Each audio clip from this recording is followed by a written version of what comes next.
Not the first time, and definitely not the last.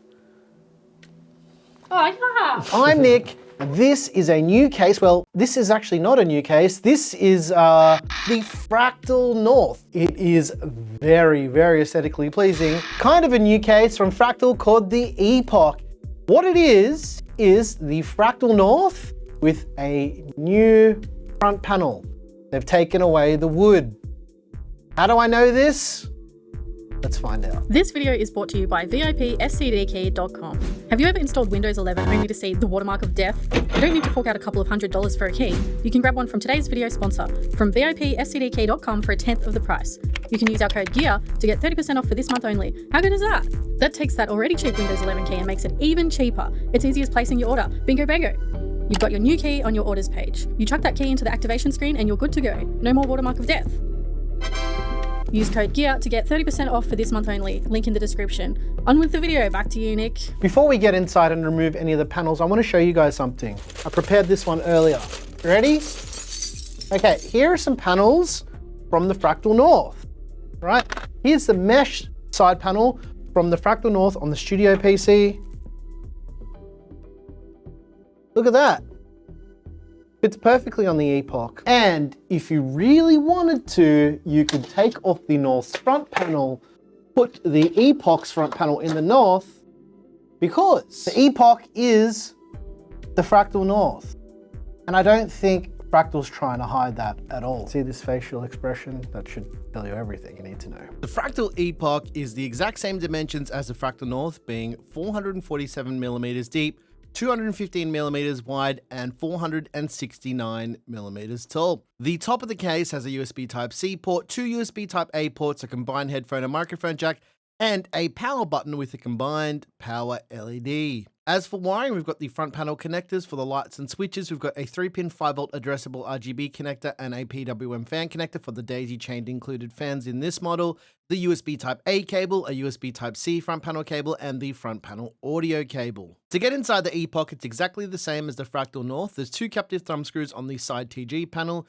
You want to loosen those captive thumb screws, then slide the panel back towards you, and then lift the panel up and then away from the case. Yep, I said the thing, too bad. To remove the front section of the side panel, you want to loosen the captive thumb screw. Once you've removed the TG side panel, then you want to slide that back and then you can pop that panel up and then lift it away from the case. To remove the top panel, there's a little fabric tab, give it a bit of a yank, and then you can lift that whole top panel away from the case. To remove the rear panel, there's two captive thumb screws as well. You want to loosen those. You can slide that back, and then you can lift this panel away from the case as well. And finally, the front panel. Put your fingers under the front lip, give it a little bit of a pop, and then you pull the bottom edge out, and you can tilt it up and then away from the case, revealing some of the included fans, which we'll talk about in just a moment. But as for storage, there's provisions for two 3.5-inch drives in the bottom. You can actually do a third, but it only includes two brackets. There's removable mounting on the back of the motherboard tray with another captive thumb screw, and then on that, you can mount two 2.5-inch drives. They can be SSDs or 2.5-inch spinning rush drives if you want to do that, I guess. As for motherboard support, the Fractal Epoch supports ITX up to ATX motherboards. The hardware used in this build is the ASUS ROG CrossFire X870E Hero, the AMD Ryzen 7 9800X3D, and 32 gigs of G.Skill Triton Z Neo DDR5 memory with a 4TB Samsung 9100 Pro. While we're on the topic of this as well, air cooler supports up to 170mm tall air cooling. Power supplies on the Fractal Epoch are rear loading with this single PSU bracket. Essentially, you mount this to your power supply and then you load it into the back of the case, kind of like your mum. Up the front, there's 3 included addressable RGB daisy chain fans. It is included on this edition, not on all the editions. You pay a little bit extra for that. And at the front, if you really wanted to, you can mount up to a 360mm radiator or liquid cooler. The only difference being with the Fractal Epoch, you can mount the fans on the other side of the front panel, giving you a little bit extra GPU clearance, but they should have allowed this on the North anyway. When we look at the back of the case, this fan here is not included with the case, but it will support up to 120mm fans at the back. Up top, you can install up to a 240mm radiator or liquid cooler. It will support two 140mm fans, but not a 280mm cooler because of RAM clearance. It just won't work. It's never going to work. I don't know why they didn't make this possible, because they could have moved the fan bracket closer to the edge of the case. I mean, it's supposed to be a revision of the Fractal North, but it's not. As for GPU clearance on the Epoch, the maximum supported GPU length is 372mm with the front fans mounted, or 345mm with a front mounted radiator. They have moved that original fan bracket forward, which I'll come back to in a moment. Here's where the Epoch gets a little bit interesting. Well, maybe not interesting at all, because they haven't changed any of the cable management from the North whatsoever, including one of the most frustrating things when building in the North, and that is the cable pass-throughs for the EPS power cables. I don't know why they didn't just add another cutout on the top of the motherboard tray where the cables pass through, or just make this cutout a little bit bigger. Look at all of the cables that need to be passed through this single tiny hole. If you're using a liquid cooler and you need to pass all the fan cables through, all the RGB cables through, as well as the EPS power cables, yeah, it's a tight fit. Yeah, it works. But if you're not an experienced builder, this can be one of the most frustrating experiences ever. Actually, scratch that. As an experienced builder, this is one of the most frustrating experiences ever. They had plenty of opportunities to add another cable pass through closer to the other side of the motherboard. So like the top right hand side of the board. Why didn't they just do that? It doesn't make sense to me. It is insane that they overlooked this. It's such a simple thing that could have made this case a lot better.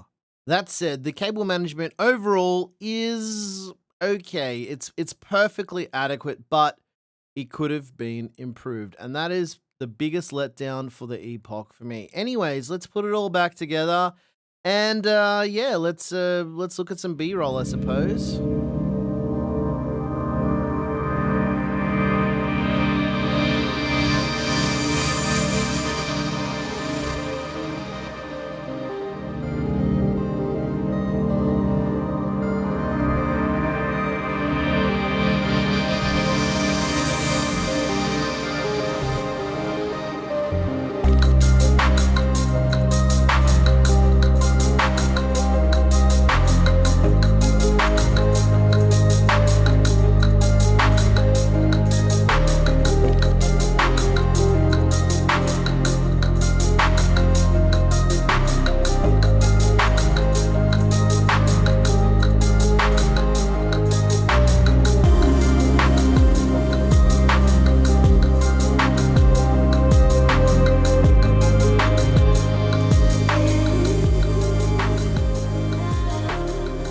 Let's take a look at the thermals of the Fractal Epoch. What you're seeing on your screen right now is the thermals are exactly what you expect.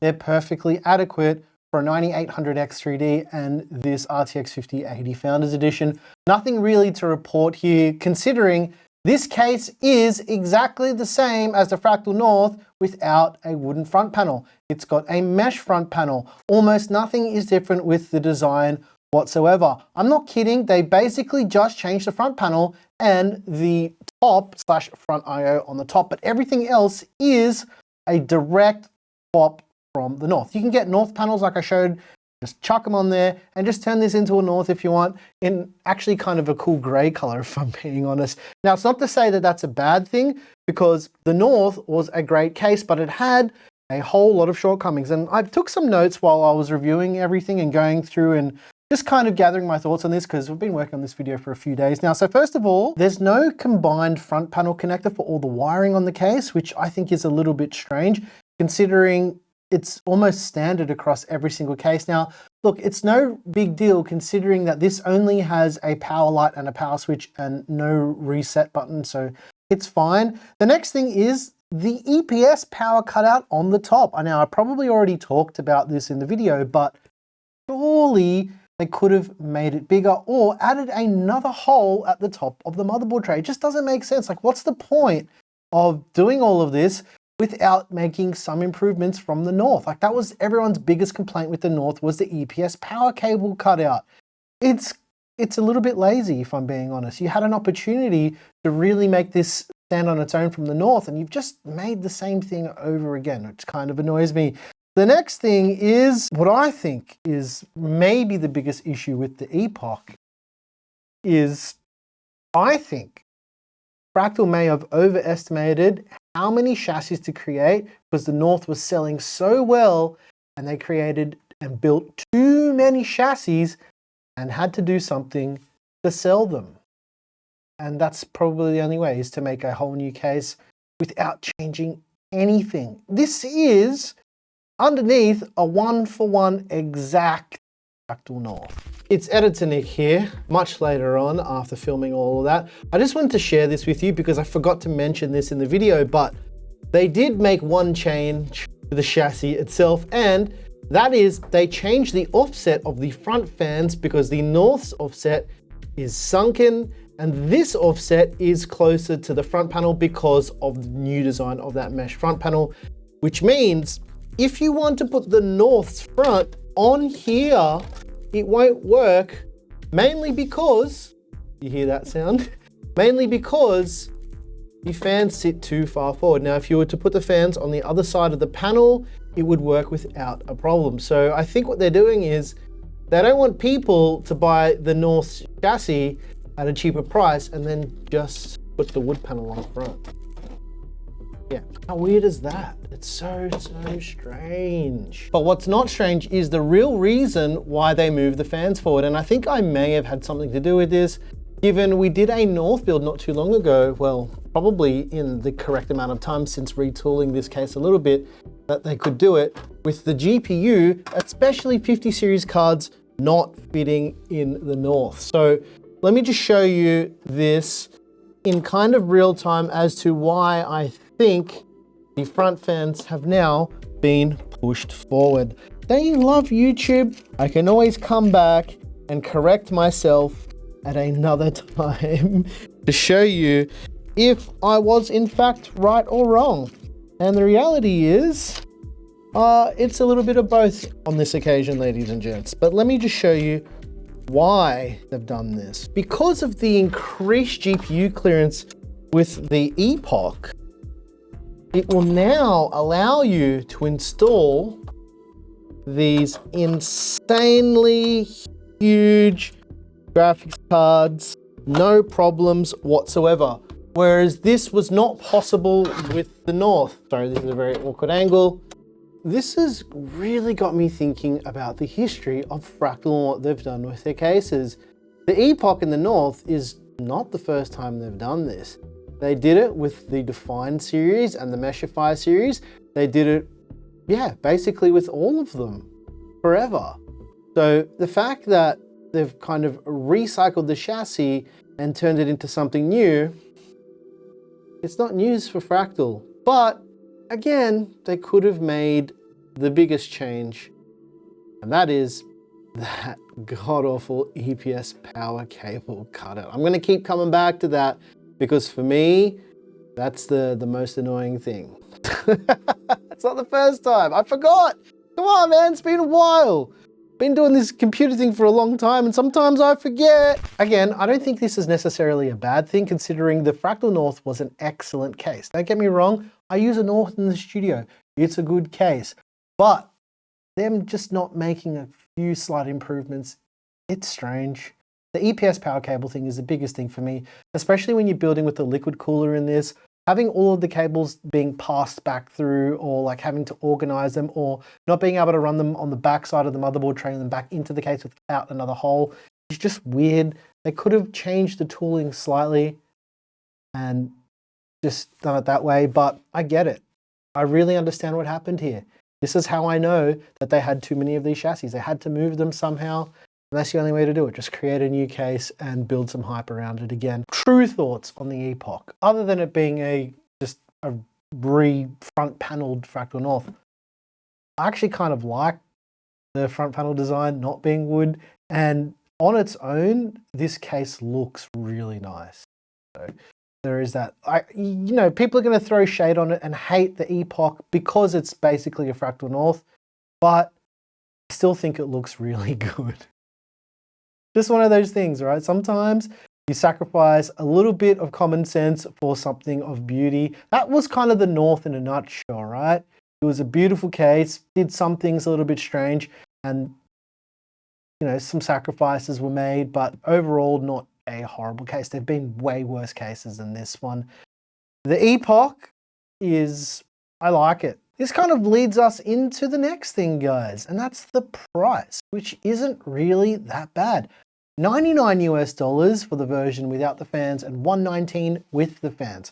$20 extra for these fans is really not that much money. I would say that it isn't a terrible case. I just think that Fractal got a little bit lazy with the design, but ultimately it's a Fractal case and it still looks bloody good. I'm sure you guys out there in the comment section who don't have the bonus of being an idiot on the internet didn't forget because, Anyway, yeah, not the first time, not the first time. And not the last.